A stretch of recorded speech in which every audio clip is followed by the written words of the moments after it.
Hi, I'm Dr. Max, here in Max Medical Robotic Hair Restoration Clinic.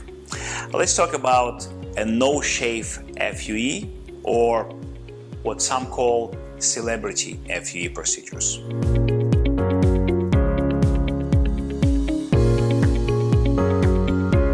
What makes these procedures different?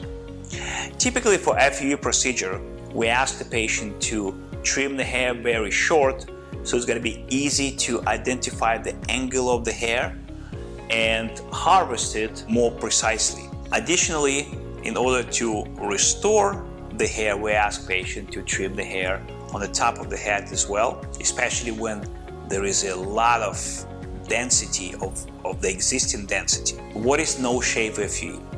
No-shave FUE will either allow us to harvest hair directly from the back of the head with the special device called Mamba device and a special punch. The problem here is probably the quantity of the hair that we can harvest this way. Generally, it's a more time-consuming procedure. The quantity of the hair that can be harvested this way is kind of limited. We're talking about 700, 800 grafts. Another option is to have certain areas of the back of the head trimmed shortly and harvesting from this area and using the hair above it to cover it. It is a good option for women, for example, that we can trim the hair, create a small window in the back of the head with the residual hair covering it, so once everything is done, there is no visible areas that were trimmed.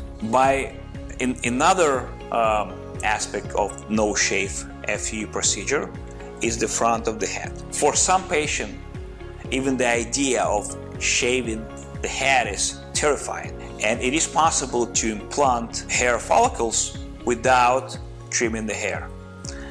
It is more time-consuming and laborious process, of course, and as you probably understand, the cost of no-shave FUE procedures would be higher as well.